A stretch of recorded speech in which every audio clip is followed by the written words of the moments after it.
কিন্তু এই একা একা কষ্ট করে যারা এত দূর পৌঁছানোর পরেও রাষ্ট্র যদি এই ব্যাপারটাকে তাদেরকে ডেকে ধন্যবাদ না জানায়, এটা আমি মনে করি this is not the right way to do things. কিন্তু আমরা এর আগে খুব একটা এটা করার চেষ্টা করি নাই। আমি মনে করি যে এই সপ্তাহটা আমাদের জন্য খুব ভালো গেছে in terms of international recognition. Ali কানে শর্ট ফিল্ম হিসাবে মেইন কম্পিটিশনে সিলেক্টেড হয়েছে। আমাদের দেশের আরেকটা ছবি মাস্তুল, এটা মস্কো ফিল্ম ফেস্টিভ্যালে স্পেশাল মেনশন পেয়েছে। উমিদ আশরাফের আরেকটা short film South by Southwest লন্ডনে সিলেক্টেড হয়েছে।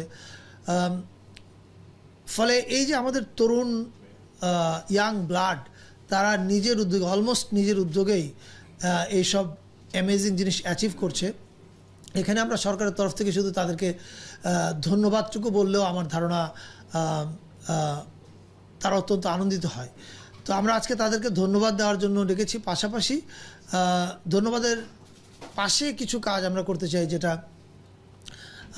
আপনারা যারা খোঁজ খবর রাখেন তারা জানেন যে পৃথিবীর সব দেশে, এমনকি এমনও হয়েছে যে ধরেন আমি কোনো দেশের নাম উল্লেখ করছি না, ধরা যাক সাউথ ইস্ট এশিয়ার কোনো একটা দেশ, তাদের হয়তো একটা শর্ট ফিল্ম আছে কানের অফিসিয়াল সিলেকশানে, কিন্তু ওই একটা শর্ট ফিল্মের জন্য ওদের যে ফিল্ম ডেভেলপমেন্ট কর্পোরেশন তারা একটা ডেলিগেশন পাঠায় ওখানে, এবং সেই ডেলিগেশন ওখানে লাঞ্চ, ডিনার, বিভিন্ন পার্টি হোস্ট করে। এটা করে অন্যান্য ফিল্ম মেকারদের নেটওয়ার্কিংয়ের সুযোগ তৈরি করে দেওয়ার জন্য। এই যে সফট পাওয়ারকে বাইরে এক্সপোর্ট করার যেসব কাজ, এই কাজগুলো আমরা সে অর্থে খুব একটা করিনি, তবে আমরা এখন থেকে ধীরে ধীরে এই কাজটা শুরু করতে চাই। আলীকে দিয়ে এই কাজটা শুরু হলো। আলীর যে টিম যাবে কান ফিল্ম ফেস্টিভ্যালে, তাদেরকে আমাদের সংস্কৃতি মন্ত্রণালয়ের পক্ষ থেকে তাদের ঢাকা, প্যারিস, নিস যাওয়া এবং আসার জন্য এয়ার ফেয়ারটা সংস্কৃতি মন্ত্রণালয় বহন করবে। পাশাপাশি আলীর যে কেন্দ্রীয় চরিত্র অভিনয় করেছে কৈশে আলামিন, আলামিনেরও বাইরে যাওয়া, এই ফেস্টিভ্যালে যাওয়ার ব্যাপারে টিকিটের ব্যবস্থাটা মন্ত্রণালয় সরাসরি করছে না, কিন্তু আমরা এটা নিয়ে একটা উদ্যোগ নিচ্ছি, বেসরকারি উদ্যোগে অনেকের সঙ্গে কথা হয়েছে, তারা এটা হেল্প করবে। ফলে আলীও এই টিমের সঙ্গে যাবে। এটা শুধুমাত্র কানের মেইন কম্পিটিশনে এই ছবিটা সিলেক্টেড হয়েছে সে কারণেই আমরা করছি তা না। Of course it's a huge achievement, কিন্তু আমরা মনে করি সামনের দিকে বাংলাদেশের সংস্কৃতি, সেটা যে কোনো ফিল্ডে হোক, বাংলাদেশের সংস্কৃতি পৃথিবীর যে কোনো দেশে আমাদের ইমেজ যদি বৃদ্ধি করে, এরকম যে কোনো কাজে সংস্কৃতি মন্ত্রণালয় পাশে থাকবে। এবং এটা ট্র্যাডিশনাল যে সিনেমা, গান, নাচ, থিয়েটার, এর বাইরেও এমনকি আর্কিটেকচারও যদি আমাদের কোনো আর্কিটেক্ট অ্যামেজিং অ্যাচিভমেন্ট করে, সেটাকেও আমরা সেলিব্রেট করবো সংস্কৃতি মন্ত্রণালয়ের পক্ষ থেকে। সো আপাতত আমার বলবার ছিল এইটুকুই, আর বাকিটা আলী টিমের কাছ থেকে শোনেন এবং তারপর আপনাদের প্রশ্ন থাকলে আপনারা করতে পারেন। না, এটা একটাকে যেমন আমি পরিষ্কার করে বললাম, শুধুমাত্র এই সিনেমা তো নাই, এবং শুধুমাত্র সিনেমাও না, যে কোনো আর্ট অ্যান্ড কালচারের যে কোনো ফিল্ডে, সেটা লেখালেখি হোক, সেটা এমনকি আর্কিটেকচার, একটু আগে বললাম, কেউ যদি আগা খান অ্যাওয়ার্ড পায় আবার বাংলাদেশ থেকে, আমরা ডেফিনেটলি তাকে সেলিব্রেট করব। সো এনি গ্রেট অ্যাচিভমেন্ট আমাদের কালচারাল ফিল্ডে আমরা তাকে সেলিব্রেট করব। এটা শুরু হলো, এবং আমি বিশ্বাস করতে চাই যখন আমরা থাকবো না, পরবর্তীতে যারা আসবে তারাও এটা অব্যাহত রাখবেন। কারণ আপনি যদি আপনার শিল্পীদেরকে সেলিব্রেট না করেন, because they are your soft power, আপনি তাদেরকে যত প্রজেক্ট করবেন বাইরে, আপনার দেশের ইমেজ তত বেটার হবে। So as simple as that. এই সেলিব্রেশনের মধ্যে আপনি আর্থিক সহযোগিতাও থাকবে, কখনো আর্থিক সহযোগিতা কম থাকবে, কখনো বেশি থাকবে, এটা ডিপেন্ড করবে। বাট আমরা এই পুরো জিনিসটাকেই বলতে চাই যে it's a celebration of those artist. জি, এটা আমি জানতাম এই প্রশ্নটা আমাকে আজকে উত্তর দিতে হবে, সো আই ওয়াজ রেডি। দেখেন, আমি নিজে সরকারের একটা অংশ, ফলে আমি তো আর এখন অ্যাক্টিভিস্ট না। অ্যাক্টিভিস্ট হলে আমি অনেক কথা বলতাম বেশি, কিন্তু এখন সরকারের অংশ হয়ে আসলে আমাকে কথা কম বলে কাজ বেশি করতে হবে। এটার মধ্যে আপনার একটা উত্তর থাকতে পারে। আর দ্বিতীয়ত, আপনি যদি এই মামলাটার ব্যাপারে আমার অনুভূতি বা আমার প্রতিক্রিয়া কী এটা জানতে চান, আমি মনে করি যে ইরেশ জাকেরকে আমি পার্সোনালি চিনি। আমি জানি জুলাইয়ের আন্দোলনে উনি জড়িত ছিলেন। ফলে এটা ডিপলি ট্রাবলিং অ্যান্ড ডিপলি ডিস্টার্বিং। কিন্তু আবার বলছি, এটা মামলা করেছে একজন লোক, এটা রাষ্ট্রের পক্ষের মামলা না, সরকারের দেওয়া মামলাও না। যে কোনো এখন আপনি দেখেন মামলা করার, এখন আমরা স্বাধীনতা পেয়েছি, মামলা করার স্বাধীনতা আছে, সবাই সেই স্বাধীনতার কেউ কেউ অপব্যবহার করছে। আমি বিশ্বাস করি পুলিশ এটা সঠিক তদন্ত করবে এবং তদন্ত করে যেটা সত্য সেটার পক্ষে থাকবে এবং যেটা মিথ্যা সেটাকে বাতিল করে দেবে। এর বেশি আমি আর কিছু বলতে চাই না। আমি আবার বলছি, সরকারের অনেক কাজ আমরা প্রকাশ্যে বলতে পারি না, কিন্তু এটুকু আপনি নিশ্চিত থাকতে পারেন যে যে কোনো কিছু সংস্কৃতি মন্ত্রণালয় অথবা সংস্কৃতির সঙ্গে রিলেটেড তার সব কিছুতেই আমি বা আমার মন্ত্রণালয় জড়িত থাকে। আমি আপনাকে একটা উদাহরণ দিতে পারি। হয়তো সব ক্ষেত্রে আমরা বলি না যে কাজটা আমরা করছি, কারণ আমি তো সব কথা ফেসবুকে গিয়ে বলবো না। কিন্তু আজকে যেহেতু আপনি প্রশ্ন করলেন, এই কারণে আমি বলছি। যেমন কিছু পরশুদিন হয়তো আপনার একটা সংবাদ দেখেছেন যে টাঙ্গাইলে কোনো একটা পাঠাগার থেকে, অভয়ারণ্য পাঠাগার থেকে বই নিয়ে গেছে। এটা জানা মাত্রই আমাদের মন্ত্রণালয় সচিব সাহেবকে এটা আমি বলেছি যে আপনি দ্রুত ব্যবস্থা নেন। উনি স্থানীয় প্রশাসনের সঙ্গে কথা বলেছেন এবং গত 2 দিন কাজ করার পরে গতকালকে রাতে যে ঘটনা ঘটেছে, যতগুলো বই নিয়ে যাওয়া হয়েছিল, যারা নিয়ে গেছে তারা সবাই ওই পাঠাগার এবং যারা বই নিয়ে গেছে তারা পারস্পরিক ভুল বোঝাবুঝি মীমাংসা করেছে, তারা দুঃখ প্রকাশ করেছে এবং তারা সমস্ত বই আবার ওখানে ফেরত দিয়ে এসছে। এখন এই কাজটা আমরা করেছি, কিন্তু আমরা এটা পিআর করতে যাইনি। এরকম অনেক কাজ, আমি শেষ করি, আমরা এরকম অনেক কাজ করছি যেটা আমাদের দায়িত্ব। এটা পিআর করে মহৎ হওয়ার কোনো প্রয়োজন নেই, যেন আমরা পিআর করি নাই। কিন্তু আপনি আজকে প্রশ্ন করলেন বলে বললাম এটা। জি,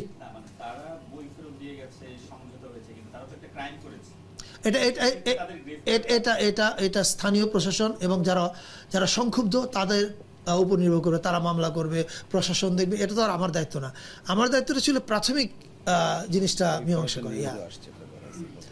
আর কোনো প্রশ্ন না থাকলে আমরা শেষ করে দিই। জি, মানে activist as in film maker is an of course. হ্যাঁ,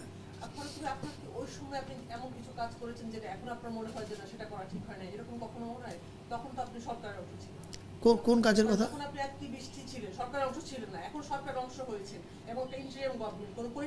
রাইট। এখন কি আপনার মনে হয় যে ওই সময় আপনার ক্ষেত্রে আপনি এমন কোনো কাজ করেছেন বা আপনার পরিবার থেকে এমন কাজ করেছেন যেটা এখন আপনার মনে হয় যেটা করা ঠিক হয়নি?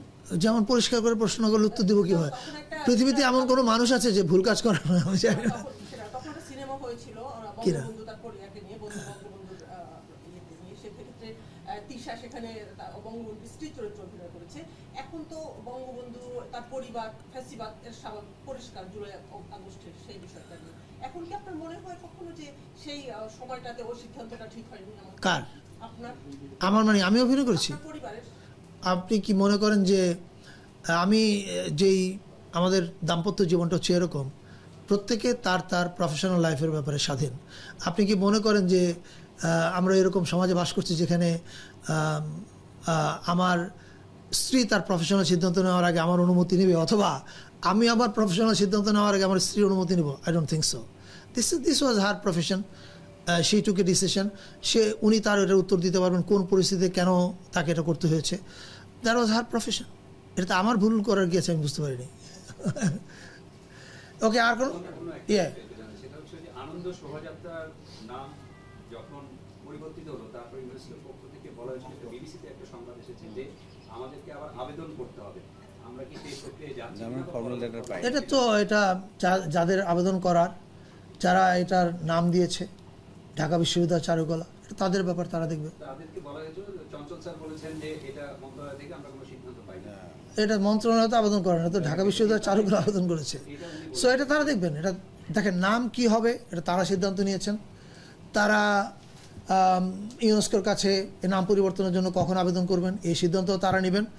আমরা যেটা নিয়ে আনন্দিত সেটা হচ্ছে এই যে আমরা এই প্রথম বাংলাদেশে এরকম একটা উৎসব দেখেছি যেখানে সকল জাতিগোষ্ঠীকে এক জায়গায় আনা গেছে। আমরা বাঙালি জাতি ভিত্তিক যে জাতীয়তাবাদের নামে যে ফ্যাসিবাদটা করেছি, এটা ভয়ঙ্কর।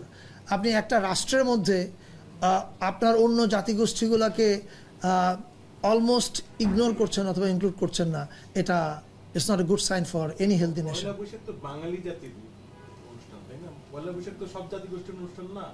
আপনি কি জেনে বলছেন এটা? নাকি তা কি একটু যে গবেষণা করতে হবে আপনার।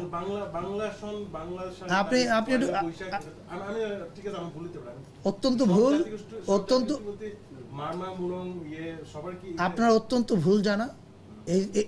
আপনি জানেন না, একজন সাংবাদিক, তার মানে দেখেন বাংলাদেশের অনেক মানুষ জানে না। কেন জানে না? এর কারণটা হচ্ছে এই যে আমরা তো ওদেরকে কখনো মেইন স্ট্রিমে আনি নাই। বাঙালি যেমন চৈত্র সংক্রান্তি পালন করে, চাকমা, মারমা, গারো, এদের প্রত্যেকেরই প্রধান বড় উৎসবটা হচ্ছে চৈত্র সংক্রান্তিকে ঘিরে। কিন্তু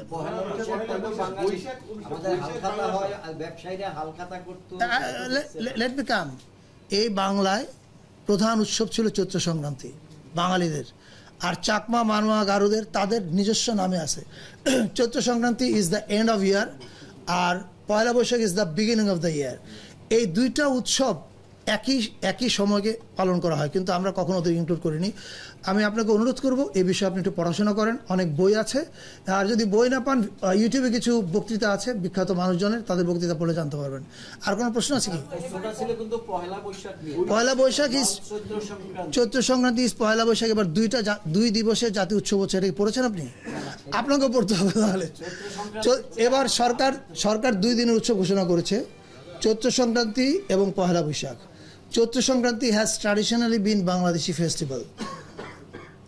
না, আমাদের তো একটা আছে যে উৎসব সবার, ঠিক না? ধর্ম যার তো এখানে তো উৎসব সবারই হয়েছে, তাই সেটাই, এটা তো আগেও হইতো উৎসব।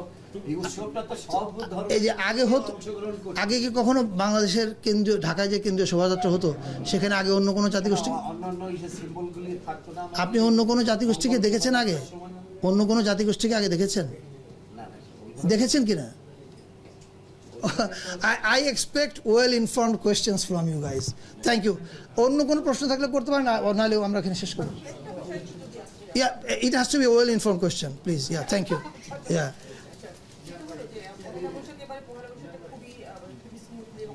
Yes. না, আমি ধন্যবাদ পাবো না, বাংলাদেশের সব মানুষ।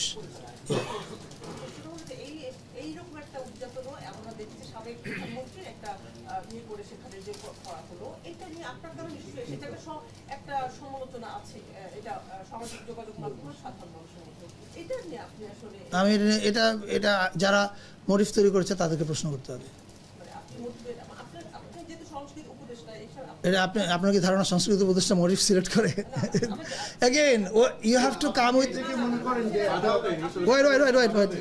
First of all শেষ করি নো, আপনি লিডিং কোয়েশ্চেন করবেন না। First of all the question has to be well informed. মোটিভগুলা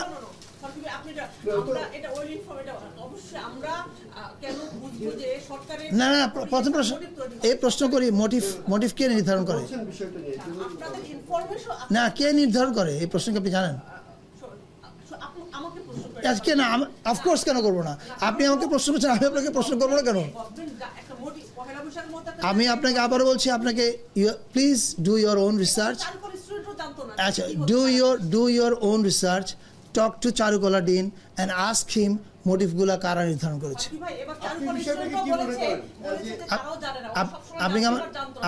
আপনি আমার উত্তরটা শুনতে পেরেছেন? আপনি তাহলে আমি আমাকে সন্তুষ্ট করতে পারলাম না। ধন্যবাদ। বলেন কোন বিষয়? চারুকলা যে এটা করলো, এটাকে আপনি ব্যক্তিগতভাবে বা একজন সংস্কৃতি উপদেষ্টা হিসেবে কি মনে করেন? সঠিক হলো নাকি একটা মানে সমস্যা আরো দীর্ঘায়িত? মানে কোন সমস্যাটা বুঝে? এই যে একটা মোটিভ যেটা তৈরি করলো, একটা মানে মোটিভ, এটা একটা কার মোটিভ? সাবেক প্রধানমন্ত্রী। এবারে নববর্ষের মূল থিমটা কি ছিল? এবং নববর্ষে আমরা যেটা বলছি সবাই মিলে, নববর্ষের থিমটা কি ছিল? আমি একটু বলি, আমি প্রশ্নের উত্তর দেন। নববর্ষের থিম কি ছিল? না, what was the theme line? হ্যাঁ, নো, দ্যাটস নট। আমি জানতে চাচ্ছি থিম লাইনটা কি ছিল ফেস্টিভ্যালের? চারুকলা যে শোভাযাত্রাটা করে, এবারে ওদের থিম লাইনটা কি ছিল? Again, so let's come up with informed question. ব্যক্তিগতভাবে কিভাবে দেখছেন কোন বিষয়ে? এই যে একটা সমালোচনা হলো এবং এটা নিয়ে সমস্যা, যেমন একটা কিছুদিন আগে আমি একটুখানি বলি, কিছুদিন আগে কিন্তু আপনি আমাকে থিমটা বললে আমি উত্তরটা দেবো, একটু গবেষণা করেন প্লিজ। বঙ্গবঙ্গের ঐক্যতান, ফ্যাসিবাদের অবসান। সো হোয়াট ডাজ ইট মিন? তাহলে ফ্যাসিবাদের একটা মূর্তি যে ওখানে করলো, সেই বিষয়টাকে আপনি কিভাবে দেখছেন, যে এটা কি ঐক্য হলো? কার সাথে ঐক্য? কার ঐক্য না, সরি আমি বলছি যে সঠিক হলো কিনা? মানে আমরা সুন্দর জায়গাতে গেলাম নাকি আরো অসুন্দরকে বেশি দিন দীর্ঘায়িত করবো? আচ্ছা, ব্যক্তিগত প্রথম কথা হচ্ছে এই যে মোটিভ তারা কি ব্যবহার করবে, এটা চারুকলা এবং ঢাকা বিশ্ববিদ্যালয়ের ব্যাপার এবং তাদের সিদ্ধান্ত। এবার আমি একজন সাধারণ নাগরিক হিসেবে আমার ভাবনাটা কি, রাইট? না সাধারণ নাগরিক না, আমি একজন কালচারাল অ্যাক্টিভিটিস্ট। না না, আমি সাধারণ নাগরিক হিসেবে বলছি। সেটা হচ্ছে এই যে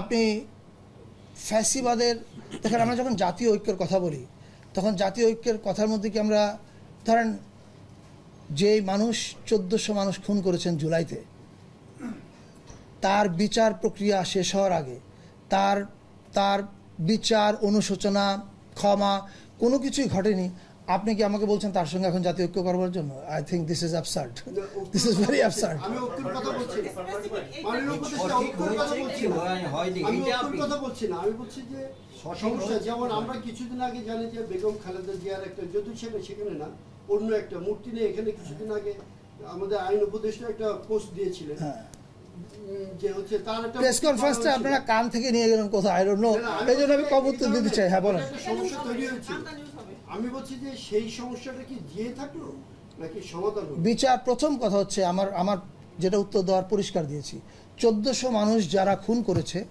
তাদের বিচার প্রক্রিয়া যাওয়ার আগ পর্যন্ত, বিচার সম্পন্ন হওয়ার আগ পর্যন্ত you can't expect a kind of reconciliation process to start. That is a very simple thing. পৃথিবীর কোথাও এটা ঘটে না। এটা হচ্ছে আমার সাধারণ নাগরিক হিসেবে আমার উপলব্ধি। আর regarding the motive, that's not my job. এটা হচ্ছে ঢাকা ইউনিভার্সিটি, তারা সিদ্ধান্ত নিয়েছে তারা কি করবে। আমি এই বিষয়ে আর বলতে চাই না। একটা বাঙালি অনুষ্ঠান, মারমারদের অনুষ্ঠানের নাম হচ্ছে সাংগ্রাই, তারপর মুরংদের অনুষ্ঠানের নাম হচ্ছে অন্য আরেকটা বাঙালি অনুষ্ঠান। ওটা পয়লা বৈশাখ মানে ওটা বাঙালি অনুষ্ঠান ছিল, এটা অন্যরা নিয়ে আসতেছেন আপনি, সেটা আলাদা আলাদা প্রসঙ্গ। 2 নম্বর হচ্ছে আপনি যে 1400 মানুষ মৃত, অবশ্যই যখন এই 1400 সংখ্যাটা তো একটা আপনার কাছ থেকে যারা পলিটিক্যাল রেদরিক বলছে তারা 1400 বলবে। I'm talking about United Nations report. Bhai, please do some research. I'm talking about UN report. Please do your own research. Check. Man, please do your own research. Yeah. আপনি বললেন যে well informed question with you, please. Yes. আপনি বললেন যে 1400 মানুষ যিনি খুন করেছেন। আমার কথা হচ্ছে আপনি কিভাবে বুঝলেন যে একজন মানুষ 1400 মানুষকে খুন করেছে? এটা তো কোর্ট বলবে, কোর্ট ভার্ডিক্ট করবে। আপনি এরকম একটা বায়াসড উত্তর এখন আপনাকে প্রশ্ন করি, 71 সালে মুক্তিযুদ্ধের পরে আপনার মতো একজন সাংবাদিক যদি এসে বলতেন, কি করে আপনি আমাকে বলছেন এতগুলো লোককে পাকিস্তানিরা মেরেছে? এটা তো কোর্ট ভার্ডিক্ট দেয়নি এখনো। This is absurd. Don't say this. আমাদের শুনুন, wait. জুলাই মাসে আপনি কোথায় ছিলেন? Where have you been in July? In Dhaka? In Dhaka, in Bangladesh, right? এই হত্যাকাণ্ডটা আপনাদের চোখের সামনে ঘটেছে, আমাদের চোখের সামনে ঘটেছে। এটা আপনি জেনারেলাইজ করছেন। আমি বলছি আপনি কিভাবে বলতে পারেন যে যিনি খুন করেছেন? আমি আপনাকে প্রশ্নটা কি করলাম, যে আপনি যদি 1971 সালের এতগুলো মানুষ মারার পরে কেউ এসে যদি বলতো, মানে আপনার মতো এই ধরনের একজন সাংবাদিক বললো, there is a reason. শেষ করি। আপনি যেমন এখন প্রশ্ন করছেন, 1972 সালে এরকম একটা প্রেস মিটে একজন সাংবাদিক যদি বসেই প্রশ্নটা করতেন, ধরেন ওই সময় আওয়ামী লীগের সংস্কৃতি মন্ত্রী যিনি ছিলেন, আমি জানি না কে ছিলেন, ওনাকে যদি প্রশ্ন করতেন, আচ্ছা এই যে আপনারা বারবার বলছেন খুনি পাকিস্তানি, এটা তো এখনো কোর্ট প্রমাণ করেনি, আপনি কেন বলছেন খুনি পাকিস্তানি? এই প্রশ্নটা কেমন দেখাবে? স্যার আমাদের এই পিয়ারদের পর্বে যাই স্যার, আমরা স্যার নেক্সট পর্বে চলে যাই আমরা। এটা নিয়ে প্রশ্ন না করে আমাদের একটা করিডোরের যে কথা আসছে, বাংলাদেশ পলিটিক্যাল গভর্নমেন্ট না, একটা আপনারা ইন্টারিম গভর্নমেন্ট চালাচ্ছেন, এই করিডোরের মতো একটা বড় সিদ্ধান্ত এই সরকার, এটা আমার এরিয়া না ভাই, এটা সরকারের পার্ট ভাই। সো আপনি কি ডু ইউ থিঙ্ক দ্যাট সংস্কৃতি মন্ত্রী ওই সব মন্ত্রণালয় চালায়? কেন এটা আপনাদের মানুষের perception you have to ask the right ministry. That আমার মন্ত্রণালয়ে কি হচ্ছে এটা যদি আপনি আইন মন্ত্রণালয়কে জিজ্ঞেস করেন সে তো উত্তর দিতে পারবে না। পারবে, আইনমন্ত্রী পারবে। মাননীয় উপদেষ্টা, আপনি যে 8টা সিনেমা করার জন্য দিয়েছিলেন জুলাই আগস্টে, তার কি সর্বশেষ অবস্থা? এগুলার প্রোগ্রেস ইজ স্লো। এবং আপনি বলেছিলেন যে একটা নির্দিষ্ট সময় হ্যাঁ, প্রোগ্রেস ইজ স্লো। এর কারণটা হচ্ছে এই যে অনেকগুলো ব্যুরোক্রেটিক প্রসেসের মধ্যে ফান্ড ট্রান্সফারটা শিল্পকলা পর্যন্ত দেরিতে গেছে।